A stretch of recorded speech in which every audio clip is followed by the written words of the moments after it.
नमस्कार, मैं हूं प्रभु चावला। आपका हेल्दी टॉक में एक बार फिर से स्वागत है। जैसे मैंने पहले बताया आपको कि भारतवर्ष के अंदर हेल्थ केयर बड़ी अच्छे तरीके से मॉडर्नाइज होता चला जा रहा है। हर डॉक्टर, हर अस्पताल में मॉडर्न इक्विपमेंट आते चले जाते हैं। भारतवर्ष की जो एवरेज एज है वो भी बढ़ती चली जा रही है, परंतु जैसे जैसे लाइफस्टाइल बदलता है भारत के अंदर बीमारियाँ भी बदलती चली जा रही हैं। हर किस्म की नई बीमारियाँ आ जाती हैं, किसी की हार्ट की, किसी की आँख की, किसी की नाक की, किसी के कान की। कोई ना कोई व्यक्ति बीमारियों से त्रासित जरूर है।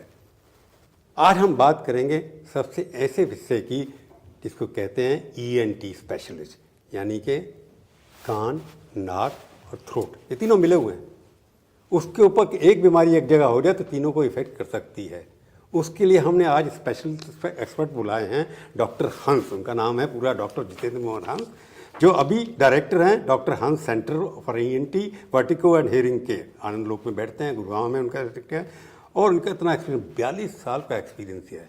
पता नहीं कितने के नाक ठीक किए होंगे, कान ठीक किए होंगे इन्होंने, कितने गले को ठीक किया होगा, किसको सुनाया, अच्छा सुनाने की बात की होगी, कैसे अच्छा भाषण करते हैं, कौन सी वोकल कार्ड आपकी खराब है। तो उनको पद्मश्री भी सरकार ने दिया है। उनसे बात करेंगे कि ENT के मामले में भारत की स्थिति क्या है, किस तरह की बीमारियों से लोग त्रस्त हैं, और उसके लिए आपने क्या क्या नई टेक्नोलॉजी और क्या क्या नए तरीके निकाले हैं जो कॉस्ट इफेक्टिव भी हों, रिस्क भी कम हो। उसके ऊपर हम बात कर रहे हैं डॉक्टर हंस से। डॉक्टर साहब बताइए कि आप पहले तो ये बताइए कि ये सब्जेक्ट क्यों चुना आपने? मैं कहूँगा मैं आई में जाना चाहता था, लेकिन आई नहीं मिली तो मैंने कहा चलो उसके पास का स्पेशलिटी ले लेते हैं। आँख से नीचे आ जाओ तुम। आँख से नीचे आ गए तो आँख से गिरा तो नाक पे अटक गया। तो इस तरह से। बट मैं आपको बताता हूँ कि मैं 6ठी क्लास से अपने नाम के आगे डॉक्टर लिखा करता था। तब से शौक से डॉक्टर बनना है आपको? मुझे एक ही चीज़ बननी थी और डॉक्टर बनना था। क्यों? मेरे ख्याल मुझे गांव में जो रहता था वहाँ के डॉक्टर की इज्जत बड़ी थी। अच्छा। लोग उनके पास जाते थे और मैं बड़ा इंस्पायर हुआ उनसे। डॉक्टर साहब कहते हैं सबको, और बड़े झुक झुक के, कोई पाँव छू रहा है, कोई कुछ कर रहा है। तो इसीलिए फिर मैं सरकार में भी रहा और सरकार से फिर प्रीमेच्योर लेके फिर मैं प्राइवेट में आ गया। नहीं, पर डॉक्टर बनने का आपका 6 साल से आपको शौक था। हाँ। तभी से आपने पढ़ाई शुरू की, जब तक आपने उसी में डायरेक्शन एक ही था मेरा। हायर सेकेंडरी स्कूल की होगी, फिर कॉलेज, कौन से कॉलेज में गए यहाँ पर? मैंने मेडिकल कहाँ से किया आपने? मेडिकल किया LLRM से, मेरठ से, फिर DLO किया दिल्ली यूनिवर्सिटी से, और फिर MS किया PGI चंडीगढ़ से। तो आपको लगा कि ENT में ही क्यों जाना है? आई थिंक फिर वही ENT मुझे अच्छी लगने लगी। और कई बार होता है ना, कई लोगों आपके पास होगा जिनको सुनाई कम देता होगा। नहीं, ऐसे नहीं। जिनके थ्रोट ज़्यादा, गले खराब हो जाते हैं, ऐसे मौसम की वजह से खराब हो हाँ, जाते हैं। मैं सर्जन बनना चाहता था। और कभी मेरे को ये स्टेथो का समझ नहीं आती थी। तो फिजिशियन तो बाहर हो गया, नहीं होती है फिजिशियन बाहर हो गया, तो मैं सर्जन बनना चाहता था। और उसमें गले में पट्टा नहीं डालना चाहते थे। हाँ, मैं आँख का सर्जन चाहता था, लेकिन फिर लैंड कर गया ENT में। तो कहाँ से शुरू किया आपने ये अपना काम सारा? मैं जब PGI पढ़ के आया चंडीगढ़ से, तो मैं RML में रहा। और वहाँ मैंने फिर, मैं जब PGI से आया तो मैं कैंसर सर्जन था, तो 20 साल कैंसर सर्जरी करी। बट हिम्मत नहीं रही कि उसको मैं कंटिन्यू करूं, क्योंकि hats off to those people who are cancer surgeon. 10-10, 12-12 घंटे की सर्जरी है और बहुत डेडिकेशन है, और मेरे में शायद इतनी नहीं थी। तो फिर मैं कभी तो ये भी आया कि अब मैं छोड़ दूं, गलत जगह आ गया। और हमारे देश में होता नहीं कि आप एक चीज़ को छोड़ के दूसरे में इतना एक्सपर्टीज़ कर जाएं कि टॉप पे पहुंच जाएं।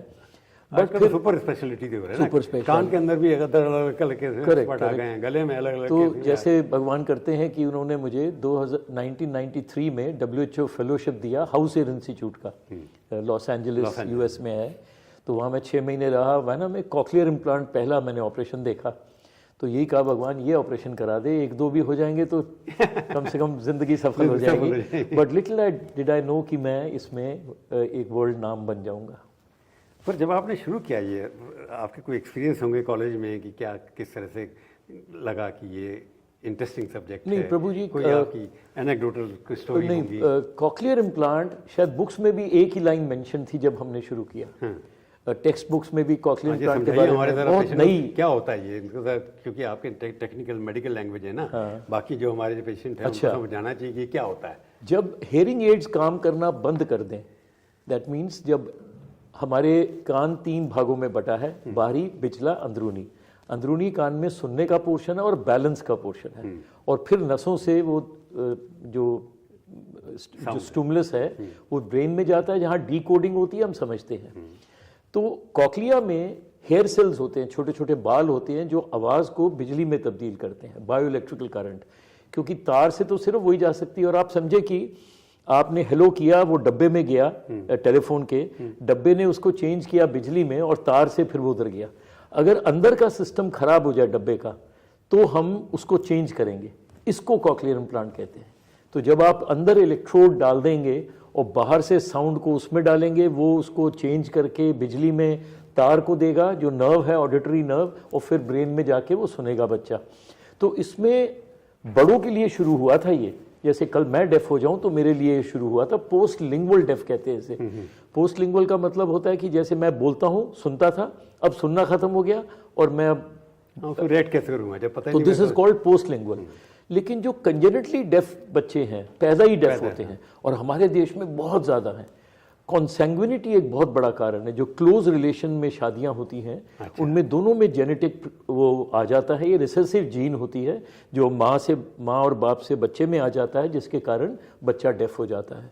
और बड़ी चीज़ें हैं, रुबेला है। रिलेशनशिप में डेंजरस है बच्चे के लिए आने वाले। बहुत ज़्यादा कॉन्सैंग्विनिटी पुराने जमाने में कहते गोत्र में करना चाहिए, नहीं करना चाहिए। नहीं, अब वो जितना कन्वेंशनल था, इसका मतलब कि उसके पीछे भी साइंस थी। नहीं, उसके पीछे साइंस नहीं थी, उसके पीछे ये था कि हमारी बच्ची यहीं रहे, हमारे जो फील्ड्स हैं, फार्मलैंड्स हैं, वो डिवाइड ना हो, और उसी तरह वो दूसरा था। आई थिंक प्रोबेबली हमारी माइथोलॉजी सिर्फ इसी में थोड़ी पीछे थी, और उन्होंने साइंटिफिकली नहीं सोचा, या हो सकता है उन दिनों ये जीन्स ना आपस में मिलते हों, नहीं थे।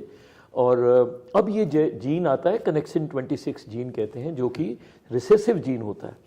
अगर बाप में है कोई बात नहीं, माँ में है कोई बात नहीं, जहाँ मिला वहाँ बच्चा डेफ हो गया। नहीं, किस तरह के लोग, मतलब आप कहना चाहते हैं फैमिली में जो क्लोज जो होता है उसमें शादी नहीं होनी चाहिए, मतलब किस तरह के रिलेशनशिप की बात कर रहे हैं आप? नहीं, जैसे आप कज़न सिस्टर से शादी कर ली, आपने कज़न ब्रदर से शादी कर ली, मामा के यहाँ से शादी कर ली, उस तरह से, तो दीज आर क्लोज रिलेशन, उसमें रहेगा, उसमें बहुत डेंजर है। और इसके साथ साथ मल्टीपल सेम जीन्स होंगे, अगर सेम जीन्स होंगे, और इसके साथ मल्टीपल प्रॉब्लम्स होती हैं, जैसे आपको कार्डियक हो गया वगैरह, वो भी जेनेटिक है ना, छेद हो गया, तो वो भी, ये सब कंजेनिटल प्रॉब्लम्स आती हैं उसमें, जहाँ जहाँ ये होता है।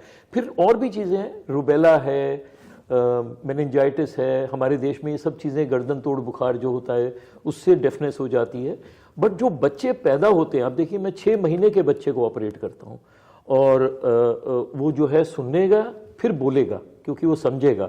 हमारे ब्रेन में 3 सेंटर्स हैं, सुनने का सेंटर, समझने का सेंटर और बोलने का सेंटर। तो जो सुनेगा वो समझेगा, फिर वो बोलेगा। तो अगर सुनेगा नहीं तो बोले, तो we have deaf and dumb both. So when we are treating these children, they will have hearing and they will also not be dumb, so they'll start speaking also. आपका एक्सपीरियंस इतने सालों का हो गया है, आपने काम भी किया है, आप हॉस्पिटल चला रहे हैं, तो आप क्या ट्रेंड पिछले 40 सालों में क्या ट्रेंड नजर आया, क्या परिवर्तन नजर आया? बहुत ज़्यादा। किस तरह के बच्चों के मामले में, मिडिल एज के मामले में, मेरी एज के मामले में, क्या क्या नहीं, हमने, आपको लगता है भारतवर्ष के अंदर क्या क्या परिवर्तन? हमने बहुत तरक्की भी करी टेक्नोलॉजी में। अब ये पहले 25 साल पहले अगर मेरे पास कोई आता था तो मैं कहता था इन बच्चों का कुछ नहीं हो सकता, और माँ बाप रोते थे। और जो बड़े भी टोटली डेफ हो जाते थे, जिनमें हेयरिंग एड की फ़ायदा नहीं हो रहा, उनको अब हम कह सकते हैं 100% आपको ठीक होगा। अगर आप 6 महीने के बच्चे में ये इम्प्लांट लगा दें, वो बिल्कुल नॉर्मल हो जाता है, जैसे मैं और आप हैं। सो ये टेक्नोलॉजी पहुंच गई। लेकिन दूसरी तरफ हमारा ये जो ईयरबड्स लगाना, नॉइज़, कैसीनोज में जाना, कुछ ऐसी दवाइयाँ हैं जो हम एस्पिरिन खाते हैं, कभी कभी रेजिस्टेंट ट्यूबरक्लोसिस में स्ट्रेप्टोमाइसिन इंजेक्शंस देते हैं, तो हार्ट पेशेंट के लिए वैसे देनी पड़ती है। वही तो हमें ये सब जो चीज़ें हैं डेफनेस कर रही हैं। नॉइज़, हम इतने हॉर्न बजाते हैं, इतना शादियों में हमने, मैं तो शादी जाता हूँ, आई कांट टॉलरेट। एग्जैक्टली। अब प्रॉब्लम इसके ऊपर ये हुई, क्योंकि मैं हियरिंग लॉस और चक्कर दोनों इकट्ठे जुड़े हैं करता हूँ। हमारे पास ऐसे पेशेंट्स आते हैं जिनको हियरिंग एड दे दिया, उनको पता ही नहीं कि नीचे एक और प्रॉब्लम है जिसको कहते हैं एंडोलिम्फेटिक हाइड्रॉप्स। तो ये महंगे महंगे हियरिंग एड्स भी आपको उल्टा तकलीफ देंगे, क्योंकि जैसे आपने खूब सारा पानी पी लिया और आप पेट पे जरा सी भी उंगली मारेंगे तो दर्द करेगा, खाली पेट में कितना भी मारेंगे कुछ नहीं होगा। तो कान में जब ये पानी भर जाता है, इसको हम कहते हैं endolymphatic hydrops, a precursor of a disease called Meniere's disease. तो इसमें चक्कर भी आते हैं, सुनाई भी कम होती है। तो अगर ऐसे में हम हियरिंग एड दे देंगे बिना जाने तो वो और तंग होगा, क्योंकि वो अंदर आवाज जाके सुनामी कर देगी। तो इससे पहले जो मैं सवाल पूछना चाहता था कि आपको लग रहा है कि आजकल बच्चों में ज़्यादा प्रॉब्लम दिखाई दे रही है, किस एज में ये बीमारी ज़्यादा बढ़ती है? टीनेजर्स में। ओनली ईयर की बात कर रहा हूँ, थोड़ी बाद में बात करूंगा। टीनेजर तो बढ़ रही है, बहुत ज़्यादा बढ़ गई है उनकी आवाज़, और कोविड के बाद ये ज़्यादा हो गई। क्यों, मैं आपको बताता हूँ। कोविड का स्ट्रेस और कोविड के वायरस दोनों ने हमारे इनर ईयर को अफेक्ट किया। कोविड के वायरस ने स्ट्रेस जो दिया, उससे हमारा क्या हुआ, जो प्रोजेस्टेरॉन था वो कॉर्टिजोन में कन्वर्ट हो गया। क्योंकि कॉर्टिजोन इज स्टेरॉइड जो होते हैं वो हमारे बॉडी जनरेट करती है ताकि डिफिकल्ट सिचुएशंस को टाइड ओवर कर दे। लेकिन हुआ क्या, प्रोजेस्टेरॉन जो यूज हो गया तो ईस्ट्रोजन बढ़ गया कंपैरेटिवली। मेल फीमेल दोनों में प्रोजेस्टेरॉन ईस्ट्रोजन होता है। तो जब ये कन्वर्ट होकर ईस्ट्रोजन बढ़ गया तो ये हमारे कान की प्रॉब्लम शुरू हो गई, क्योंकि प्रोजेस्टेरॉन के कारण ये हमारा जो एंडोलिम्फ है, कहना मतलब पोस्ट कोविड में हियरिंग की प्रॉब्लम ज्यादा आपको दिखाई देती है। Hearing loss, tinnitus and vertigo, तीनों चीजें बढ़ गई कोविड के बाद बहुत ज्यादा। लोग अब टिनिटस से इतना ज्यादा आते हैं, जो कानों में शां शां की आवाजें आती हैं। ये सब पोस्ट कोविड हुआ। तो इसका मतलब एक तो कोविड कारण, और कारण क्या हो सकता है यहाँ पर? पोल्यूशन तो है, नॉइज पोल्यूशन जैसे कह रहे हैं आप। सॉल्ट लेना, स्ट्रेस, ये दो चीजों ने भी बहुत प्रॉब्लम की। ज्यादा सॉल्ट, अगर आप भी बहुत सारा कुरकुरे खा लें तो आपको कानों में आवाजें आने लगेंगी, बिकॉज जो सॉल्ट है वो अंदर के खाते कानों में से आवाज आती है, एकदम आ जाएगी। तो जो सॉल्ट, हाई सॉल्ट जो है, जैसे सॉल्ट पानी को खींच लेता है, आप सॉल्ट रखे पानी आ जाएगा। तो इसी तरह से जो सॉल्ट जब लेवल बढ़ेगा बॉडी में, तो ये जो हमारा जैसे ब्लड प्रेशर करता है, this is the kind of blood pressure of the year, तो वो पानी को और अट्रैक्ट करेगा तो डाइल्यूट करने के लिए, तो उससे वो हाइड्रॉप्स हो जाएगा और ये प्रॉब्लम। हियरिंग लॉस को बचाने के लिए आपको सॉल्ट का कंजम्पशन कम करना 100%। तो ब्लड प्रेशर को तो कम करता ही है, वैसे भी कम साथ में ये। तो आपको लगता है कि जो हियरिंग की प्रॉब्लम है, इसीलिए बार बार कह रहा हूँ, क्योंकि मेरे को लगता है कि ये बढ़ती चली जा रही है। इसका कारण आपने बताया कि एक तो नॉइज पोल्यूशन है, और जो यंग जनरेशन है सॉल्ट भी ज़्यादा खाती है, जितना जंक फूड खाएंगे उसमें सॉल्ट ज़्यादा होता है। तो आपकी एडवाइस ये है कि यंग लोगों को सॉल्ट ज़्यादा नहीं बहुत कम कर देना चाहिए, उसको इस तरह के जितना कम मिनिमम कर। All white things for that matter, maida, sugar and salt, और तीन चीज़ें सब खराब है। पर इससे पहले जब यहाँ पर आप आए, अपना सेटअप शुरू किया, उसे आप चंडीगढ़ में PGMR में थे, तो वहाँ की कोई एक्सपीरियंस है आपको कि दिल्ली और उसमें फर्क क्या था? वहाँ की जर्नी में क्या किया आपने?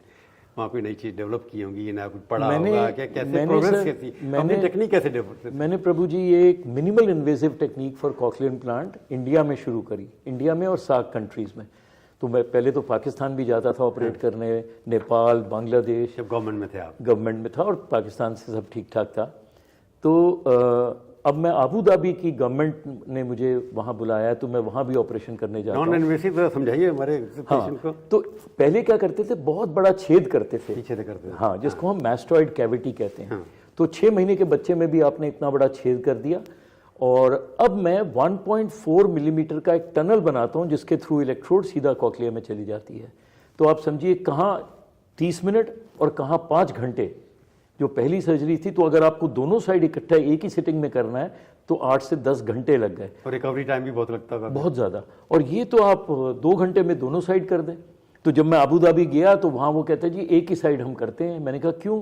कहते 4 घंटे लगते हैं, हम 5-10 घंटे के लिए एनेस्थीसिया नहीं दे सकते। मैंने कहा नहीं जी, मैं 2 घंटे में खत्म कर दूंगा दोनों side. First to start it in India, India में पहली बार। इसीलिए मुझे कलाम साहब ने पद्मश्री दिया 2005। नॉन इन्वेसिव मतलब आपको लगता है कि इसका फायदा ये है कि एक तो टाइम कम लगता है, टाइम कम, और बच्चे में आप जो कान की फिजियोलॉजी है, देखिए नेचर ने क्या बनाया, बच्चे की जो ट्यूब होती है स्टेशन ट्यूब, वो शॉर्ट, स्ट्रेट एंड स्मॉल होती है, शॉर्ट, स्ट्रेट एंड स्मॉल। तो जितना भी नाक से एडिनॉइड्स ने, आपने सुना होगा बच्चों में कान की प्रॉब्लम, कान में दर्द होता है, वो इन्फेक्शन मीजोटिम्पैनम में आती है। मीजोटिम्पैनम से वो कान के पीछे वाले हिस्से में जा सकती थी, लेकिन नेचर ने इतना ज़्यादा अंदर सिस्टम बनाया कि वो इन्फेक्शन वहाँ से वहाँ नहीं जा सकती। अगर वो जाएगी तो तकलीफ होगी बच्चे को। बड़े बड़े कान के ऑपरेशन करने पड़ते थे हमें। अब इससे वो जो फिजियोलॉजी है ऑर्गन की, वो बच जाएगी। तो आप एक ऐसी टेक्निक कर रहे हैं जिसमें आपने ना एनाटॉमी खराब करी, ना फिजियोलॉजी खराब करी, और कौन से साल में शुरू किया था ये नॉन एनेस्थीसिया? फर्स्ट ऑपरेशन कब किया था नॉन एनेस्थीसिया सर्जरी? 14 अगस्त 1999 मुझे याद है। उस दिन बहुत बारिश आ रही थी। जो हमारे डॉक्टर साहब पहले डॉक्टर हैं जिन्होंने आज से 26 साल पहले नॉन एनेस्थीसिया कान की सर्जरी की। मेरे को पता भी नहीं था, आज पता लग रहा है। हाँ जी, हाँ जी। तो इसका मतलब लोगों को आज जाकर के जो 8 घंटे ऑपरेशन थिएटर में रहना पड़ता था, अब आधा घंटा रहने पड़ेगा, यही कह रहे हैं ना? बिल्कुल जी। इसमें कॉस्ट में क्या फर्क पड़ा? नहीं, कॉस्ट में इससे नहीं फर्क पड़ा। कॉस्ट तो जो ये सारी टेक्नोलॉजीज हैं कॉकलियर इम्प्लांट की, ये बाहर से आती हैं। अमेरिकन है, ऑस्ट्रियन है, ऑस्ट्रेलियन है और फ्रेंच है, तो सब बाहर से आती हैं। अब पहली बार कलाम साहब इसको इंडियन बनाना चाहते थे और उन्होंने ऑलमोस्ट इसको बना भी दिया था। मशीन ना? हाँ, मशीन जो इम्प्लांट जो मैं कह रहा हूँ, और अगर वो थोड़े टाइम थोड़े टाइम और जिंदा रहते तो शायद वो बन जाता। हमारे लिए सबसे बड़ी जो मेरे लिए कि मैं उनके ग्रुप में था, मैं उनकी टीम में था जो एनिमल ट्रायल्स मैंने करे उस मशीन के, जो इम्प्लांट जो इंडियन इम्प्लांट था। लेकिन वो चले गए तो उसके बाद ये सारा स्थगित हो गया। हमारे नड्डा साहब हेल्थ मिनिस्टर हैं, प्राइम मिनिस्टर हैं, तो इस तरह में वो तो करते हैं भारतीय हर चीज इंडिजिनस ये हर चीज़ इंडिया में बननी चाहिए। आपके थ्रू मैं उनको रिक्वेस्ट करता हूँ। आप क्या एक्सपेक्ट करते हैं सरकार से आपकी, क्या करें? नहीं, इंडियन इम्प्लांट बनना चाहिए, हर हालत में बनना चाहिए, क्योंकि हमारे यहाँ दुनिया में सबसे ज़्यादा डेफ बच्चे हैं, सबसे ज़्यादा 75 लाख के करीब हमारे यहाँ डेफ हैं, और हम साल में 10,000 इम्प्लांट्स करते हैं। तो आप सोचिए कितने बच्चे को हम नॉर्मल कर सकते हैं और बिल्कुल ठीक कर सकते हैं। अभी इंपोर्ट करना पड़ता था कुछ, अभी इंपोर्ट, और ये इसकी कॉस्ट है 6 लाख से 18 लाख तक एक कान की। तो आप कह रहे थे कि ये करने से जो है खर्चे की लोग बात करते हैं कई बार, जब आपने इम्प्लांट करना है, क्या ये इंडिया में बनता कि नहीं बनता, इसकी कॉस्ट क्या है? क्या ये सब बहुत कॉस्टली है। एक कान का 6 से 18 लाख का सिर्फ इम्प्लांट है। मतलब जो आज की टेक्नोलॉजी है वो बहुत महंगी है, 18 लाख के आसपास। जो सबसे पुरानी है वो 6 लाख की। तो दोनों कान में नॉर्मली होता है, तो आप सोचिए कि 36 अगर दो लगाए नहीं, और सर्जरी एक्स्ट्रा, तो आप 40 का लगा लीजिए खर्चा, और पेरेंट्स करा रहे हैं। बहरा बिल्कुल है तो उसके लिए 40 लाख रुपए जेब में होना चाहिए ना? नहीं, बट आप देखिए ना, अगर बच्चा बिल्कुल नॉर्मल हो जाए, आपका सुनने बोलने लगे, बच्चे में तो बड़ों कॉस्ट की बात नहीं है कर रहा ज़्यादा। था। हाँ, 40 लाख तो बच्चों के लिए तो 40 करोड़ भी कुछ नहीं होता कई बार। बट ये तभी होगा जब इंडियन इम्प्लांट बनेंगे। अब्दुल कलाम साहब बना रहे थे, वो चले गए, अब वो रुक गया। अब मेरा रिक्वेस्ट है इसको बिकॉज इंडियन इम्प्लांट हो जाएगा तो 1-1.5 लाख में CSR के फंड्स के आधार से भी लोग देते होंगे ना, गरीबों के लिए, गईयों के लिए। उतना नहीं दिल से नहीं देते जितना देना चाहिए इन बच्चों के लिए। आप देखिए ना, ऐसा बच्चा जो कि सोसाइटी पे लायबिलिटी से एसेट बन जाए, उसके लिए आपको देना चाहिए। नहीं, इतना नहीं, मैं तो कहता हूँ सबसे कम वाला 2 बच्चों को, लेकिन 2 जरूर, ताकि वो सुने तो सही। लग्जरी नहीं मत दो, वो लग्जरी है, लेकिन नेसेसिटी जो है वो जरूर दीजिएगा।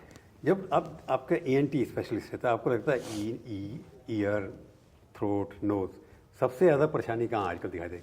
कान की है सबसे ज्यादा? नहीं, 2 चीज़ें कान में hearing loss, tinnitus and vertigo है, और नाक में और गले में एलर्जीज है बहुत ज़्यादा। हमारे दिल्ली और नॉर्दर्न इंडिया में एलर्जीज का बुरा हाल है। तो एलर्जीज हमारे यहाँ पर हम दोनों एलर्जीज करते हैं, skin prick allergic test and CRD blood allergy profile. Now CRD is the latest, बहुत लोग नहीं करते। कॉम्पोनेंट रिजॉल्व डायग्नोसिस, ये मॉलिक्यूल माइट्रोकॉन्ड्रियल लेवल पे आपको एलर्जी बताता है। जैसे सेब है तो उसके स्किन में अलग है, पल्प में अलग है, सीड में अलग है, क्योंकि जब इसके वैक्सीन्स बनते हैं in the form of sublingual drops, जैसे पोलियो ड्रॉप्स होते हैं तो इसके वैक्सीन्स बनते हैं, वो लेने होते हैं 1 से 2 साल तक, तो बच्चे बिल्कुल ठीक हो जाते हैं। नहीं तो अदरवाइज दे विल अस्थमा हो जाएगा और ये सब प्रॉब्लम हो जाएगी।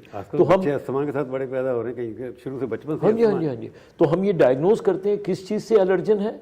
आपने देखा होगा जो black fungus, white fungus, Covid में मरे थे लोग, ये हम सब आइडेंटिफाई करके पोलन से, डस्ट से और वैक्सीन देते हैं और बिल्कुल ठीक हो जाते हैं पेशेंट।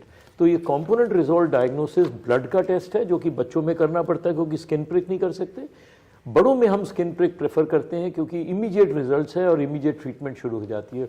ब्लड में थोड़े दिन लगते हैं, 4-5 दिन रिजल्ट आने में, लेकिन दोनों हमारे सेंटर में होते हैं और एलर्जीज में हमारे सेंटर पे बहुत काम हो रहा है, बहुत ज़्यादा काम हो रहा है। पर नोज, जैसे नोज की प्रॉब्लम है, उसमें साइनस लोगों को हो जाता है, तो ये सब रिलेटेड टू एनवायरनमेंट हैं या फिजिकल कोई आपकी प्रॉब्लम है क्या है, किस वजह से? नज़ला प्रभु जी साइनस का ऑपरेशन लोग करते हैं, सर्जरी कराते हैं। नहीं, अब हम नहीं करते। मैं आपको बताता हूँ, 3 चीज़ों से एलर्जीज, ये साइनस प्रॉब्लम्स होती हैं। एक तो आपकी नाक की हड्डी टेढ़ी है, आपको एलर्जीज हैं और आपको इन्फेक्शंस हैं। ये 3 चीज़ें हमारे नाक की प्रॉब्लम्स करती हैं मोटा मोटा। अगर अब 85% ऑफ जो लोग हैं उनको नाक की हड्डी टेढ़ी है। क्यों? जब वो मदर टेढ़ा नाक होता है जैसे अंदर से, बाहर से तो हम इतना प्रॉब्लम नहीं, अंदर से तो वो खराटे लेते हैं, मुंह से सांस लेते हैं, सांस नहीं आता। वो इसलिए होता है कि जब बच्चा माँ के रास्ते निकलता है तो नाक दब जाता है, उससे 85% लोगों को हड्डी टेढ़ी होती है। पहले हम 100% लोगों की इस हड्डी का ऑपरेशन करते थे विदाउट रियलाइजिंग कि अंडरलाइन कुछ और चीज़ तो नहीं है, कोई एलर्जीज तो नहीं है। तो ये लोग अक्सर कहते थे कि नहीं डॉक्टर साहब मैंने ऑपरेशन कराया, मज़ा नहीं आया। ये ना सर्जरी की गलती थी ना डॉक्टर की गलती थी, सिर्फ ये नहीं पता था कि एलर्जीज हैं।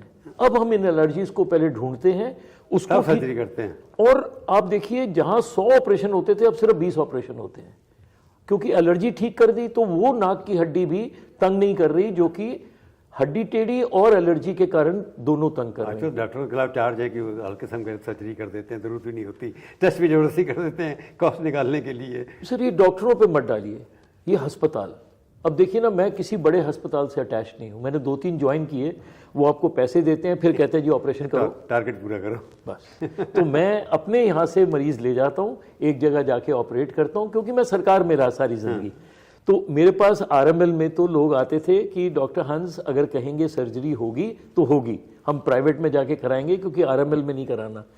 और उन्होंने कह दिया नहीं ये ठीक हो जाएगा तो ठीक हो जाएगा। तो आज भी मैंने उसको बरकरार रखा है। मैं प्राइवेट में भी सर्जरी अननेसेसरी नहीं करता, क्योंकि मैं किसी के साथ अटैच नहीं हूँ, अपना मेरा हॉस्पिटल नहीं है जहाँ पर कि मुझे वो करना है। डॉक्टर साहब आप हैं member central coordination committee national programme for prevention and control of deafness. हाँ जी, इसमें क्या काम किया आपने? हाँ, इसमें क्या, ये बहुत अच्छी चीज़ है।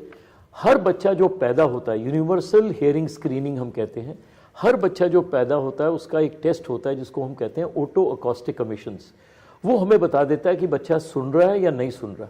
मैंने आपसे अभी पहले कहा था कि ये कॉक्लियर इम्प्लांट हम 6 महीने में करेंगे तो रिजल्ट बहुत अच्छे आएंगे। लेट करेंगे तो बच्चे में बोलने में डिफेक्ट रह जाएगा, क्योंकि जो ब्रेन में सेंटर ऑफ स्पीकिंग है, ब्रोकाज एरिया, वो जल्दी मर जाता है, जल्दी प्लास्टिक हो जाता है, जल्दी खराब हो जाता है। तो हमें जल्दी से जल्दी टेस्ट करके उसको हियरिंग एड देना है या कॉक्लियर इम्प्लांट देना है, ताकि हमारे लोग जो सुन रहे हैं व्यूअर, तो उनको आप अपनी देसी भाषा में बोलेंगे तो क्या बोलेंगे कि आपका बच्चा जब पैदा हो तो क्या? सर नहीं, ये एक यूनिवर्सल अब गवर्नमेंट की प्रोग्राम है, and I was the member of this programme.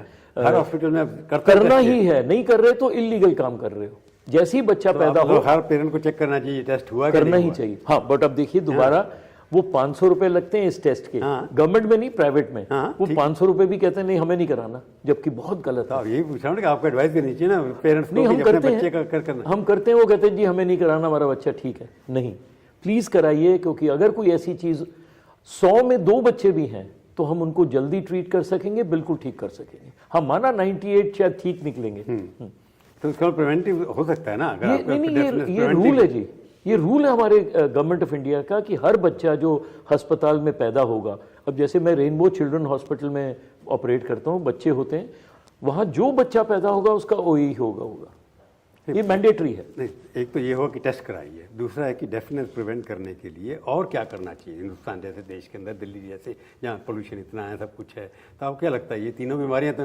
Related हैं पोल्यूशन से?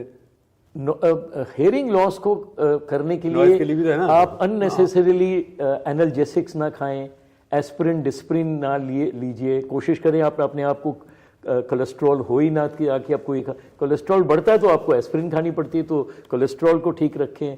सेकेंडली, ये बहुत अच्छी चीज़ जो हमारे योगा है, अनुलोम विलोम, जितना ऑक्सीजन बॉडी में जाएगा उतना अच्छा होगा। तो आप अर्ली मॉर्निंग वॉक करें, लेट इवनिंग ना करें, क्योंकि उस टाइम कार्बन डाइऑक्साइड ज़्यादा है। अर्ली मॉर्निंग वॉक करें ताकि आपको मैक्सिमम ऑक्सीजन जाए। और अनफॉर्चुनेटली आजकल तो प्रॉब्लम है बाहर, लेकिन कोशिश करें कि जब भी मौसम ठीक हो आप बाहर जाएं, रनिंग पे जाएं, वॉकिंग करें, अनुलोम विलोम करें, ये ऑक्सीजन बहुत अच्छी चीज़ है। अब तो आप देखेंगे प्रभु जी ये भी होने लगा कि जगह जगह हाइपरबैरिक ऑक्सीजन चेम्बर्स लगने लगे। जैसे मैं जापान गया तो वहाँ पर ऑक्सीजन बार्स हैं कि आप अपना कॉफी पीजिए और लगा के बैठ जाएं, ऑक्सीजन जा रही है। इंडिया में कई जगह शुरू बहुत जगह शुरू हो गया, एयरपोर्ट पे शुरू किया, एयरपोर्ट पे शुरू हो गया। तो ये हाइपरबैरिक ऑक्सीजन वो करती है कि अगर आपके ऐसी जगहों पे नहीं जा रही ऑक्सीजन, ये प्रेशर से भेजती है और आपकी ये प्रॉब्लम्स ठीक होती हैं। बट हमारा खाने को ठीक करना है, कोलेस्ट्रॉल वाला खाना नहीं खाना, हमने एक्सरसाइज करनी है, हमने एस्पिरिन डिस्पिरिन नहीं करना, नॉइज से दूर रहना, शादियों में ओहो हो, ये बहुत गलत मैं है, तो पंडाल से बाहर बहुत गलत। ना मैं तो ऐसे करके वहां खड़ा रहता हूँ, अगर जरूरी भी है तो मैं ऐसे ना, क्योंकि अगर आपका हेयर सेल एक बार मर गया वो रीजनरेट नहीं होता इवोल्यूशन में। तभी स्टेम सेल्स भी फेल हो गए in the treatment of deafness, क्योंकि किसी भी इवोल्यूशन में, ना बर्ड्स में, ना मैमल्स में, ना रेप्टाइल्स में, किसी में भी एक बार हेयर सेल मर गया मर गया। अब जैसे लिवर आपका रीजनरेट हो जाएगा, किडनी हो जाएगी, स्पाइन हो जाएगी, लेकिन हेयर सेल रीजनरेट तो एक बार गया तो गया। तो इसका मतलब ये बच्चे जो लगा के घूमते हैं डेडली, बिल्कुल नहीं लगाना। थोड़ा सा ये एक सवाल अजीब सा है, क्योंकि मैं डॉक्टर साहब से अभी इंटरव्यू कर रहा था कि जब अपना टेस्ट करते हैं हेयर क्या बोलते हैं, अपना आँख का टेस्ट करते हैं, तो टेस्ट करना होता है किसी चीज़ को तो वो गोट आई से करते हैं। वहाँ पर गोट का आई में लगा करके, गोट जब कॉलेज में पढ़ाया जाता है, गोट आई लेकर के उसमें कैसे करते निकालना है आपको। तो आपके यहाँ भी जब इंस्ट्रूमेंट प्लांट करते हैं उसका टेस्ट कैसे होता है इसका? हमें लाइव हेड पे करना पड़ता है। लाइव हेड में? हाँ, ह्यूमन हेड पे ही करना पड़ेगा। तो नाक का एंडोस्कोपी जो हम सीखते हैं वो हम मॉर्चरी में चले जाते हैं या एनाटॉमी उसमें चले जाते हैं, एनाटॉमी में जहाँ कैडेवर्स होते हैं। हाँ। तो अपना सामान ले जाते हैं वहाँ जाके, नाक का और कान का। कान में टेम्पोरल बोन है जो हमारी मतलब की है। अनफॉर्चुनेटली दिल्ली में अब आप टेम्पोरल बोन्स नहीं ले सकते, 7 साल की सज़ा है। तो बहुत बच्चे कान की सर्जरीज को नहीं सीख पा रहे और ये मुझे समझ नहीं आता। अब देखिए मैं ऑस्ट्रेलिया गया, मतलब क्या प्रॉब्लम क्या है? ये डेड बोन्स निकालनी होती है। हाँ, तो हम डेड बॉडी की हाँ कैडेवर से निकालते थे और आके उसको प्रैक्टिस करते थे। Now you can't have a dead bone, temporal bone in your possession in Delhi. पर कैसे करोगे फिर? नहीं कर रहे, ये बहुत नुकसान हो रहा है। तो I think government of India को, गवर्नमेंट ऑफ दिल्ली को ये शुरू करना चाहिए कि अलाउड है। अब देखिए ना, मॉर्चरी में अननोन बॉडी है, उससे आप टेम्पोरल बोन ला के प्रैक्टिस करिए। अब मैं ऑस्ट्रेलिया गया, वहाँ 6 महीने मैं WHO में रहा, हाउस हेयर इंस्टीट्यूट में 6 महीने रहा। वो मुझे डेड बॉडीज देते थे। हाँ, वो ये देखते थे।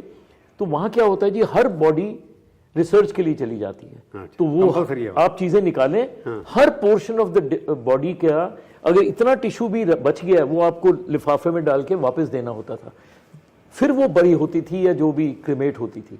तो ये चीज़ हमारे बच्चे अब सर्जरी नहीं ठीक सीख पा रहे। और जो मेरा जो टेक्निक है ये दोनों हाथों से होता है। आप भी 2 हाथ से करते हैं? राइट को लेफ्ट से करना है और लेफ्ट को राइट से करना है, तभी होगा। ये टनल जो बनती है, आप ऐसे टनल नहीं बना सकते ना ऐसे बना सकते हैं, आपको प्रैक्टिस करनी है दोनों हाथों से। तो ये डेड बोन्स पे होगी। और मैं रियली आपके थ्रू हाथ जोड़ के लड्डा साहब को या जो भी करना पड़ेगा इसमें कोई, ये अलाउ करना पड़ेगा कि हम temporal bones, dead temporal bones cadaver से निकाल के प्रैक्टिस करके वापस वहां रख दें तो प्रैक्टिस हो जाएगी। कब से बैन है ये? शुरू से बैन? बहुत नहीं, अब ये हो गया 5-6 साल हो गए और बहुत दिक्कत हो रही है, बहुत ज्यादा। अब देखिए मेरे यहाँ मैंने बैन क्यों लगा इसको? मुझे नहीं समझ आया, नहीं समझ आया, बिल्कुल नहीं। और दिल्ली से बाहर है, मतलब अगर आप चाहें आप रोहतक जाके कर सकते हैं और मैं लेडी हार्डिंग जाके कर सकता हूं, लेकिन अपने यहां मंगा के प्रैक्टिस नहीं कर सकता। तो मुझे लेडी हार्डिंग जाना पड़ेगा। उनके पास कहां से आती है? वो डेड बोन्स उनकी होती हैं, वो जो कैडेवर्स होते हैं,